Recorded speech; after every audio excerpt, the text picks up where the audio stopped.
George Washington University is one of the more expensive universities here in the United States. In fact, it costs about $52,000 a year just to go there. And now there's evidence published by their school paper, The Hatchet, indicating that they are actually waitlisting students who can't pay for the tuition out of pocket and basically allowing people who can pay for it to run through the process more quickly.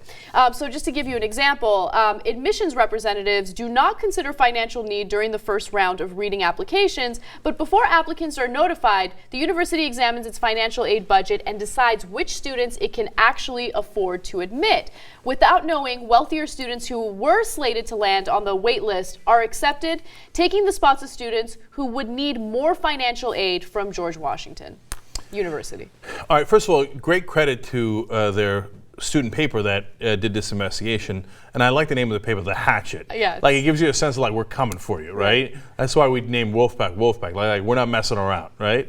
So, and they did. They came for GW. They did a great investigation. It's very encouraging to see. Of course, later when they go into real journalism in the real world, they'll just do pro-government stories, but that's a different story. Anyway, so I love it. I love the stories that they did. Now, GW is super shady because they had already gotten in trouble before for artificially inflating the scores of their freshmen coming in. Yep. And they got busted by the College Board. That's the people who give the SATs. And by, U.S. News and World Report. They decided not to even include them in the rankings. Yeah, once they got discovered, U.S. News and World Report were like, we ban you.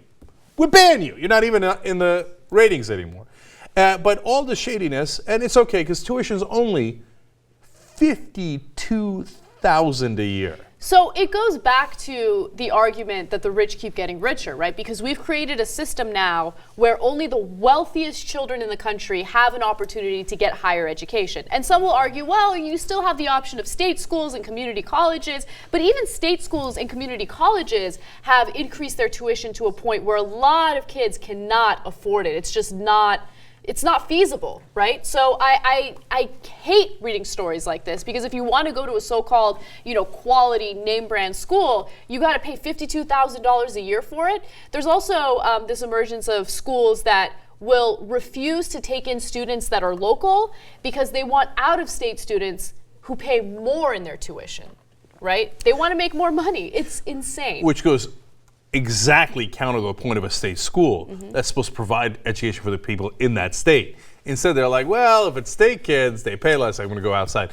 Now, it only gets worse. Another part of the story is that if you were a rich kid and you were supposed to go on the wait list, they take you off the wait list, even though you hadn't earned it, and admit you into the school because you had the money to pay.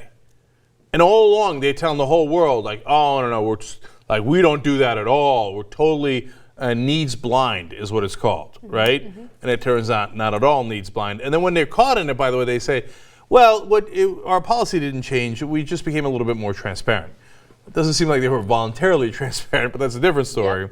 But in other words, no, we've been doing this all along, and I guess they continue to, they plan on continuing to do it. So you know what's incredible? It's frustrating. Just when you thought the higher education problem couldn't get worse, it did get worse, right? You thought, I thought that the loans and the debt, that was the worst part of college education. But no, now you're lucky if you can take on the loans and the debt. You'll get turned away if you're not wealthy enough to take out the loans. All right, a tiny piece of good news buried in this article was that at least among some of the schools that have giant endowments, which aren't very many, some of the Ivies and stuff, because they've built up these billions of dollars in endowments, they actually are looking for lower income students to diversify their campuses. And what the College Board is doing is they're automatically now reporting, and I'm surprised they didn't do this before, but they are now, they're reporting kids who scored in the top 15% of the SATs, but that come from families that are in the bottom quartile of earned income, right? It's almost like a de facto affirmative action for poor people, right? Which is what I think it should be.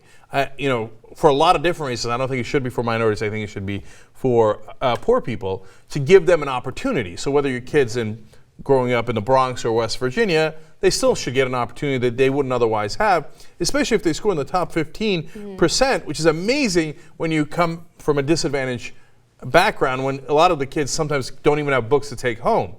So if that becomes more of an established precedent, and you come from the bottom quartile and you score in the top 15% and you get a free education, well, that would be awesome. I think that should be the policy of the United States, to let everybody know it doesn't matter where you're from, everybody's got a chance, everybody's got opportunity.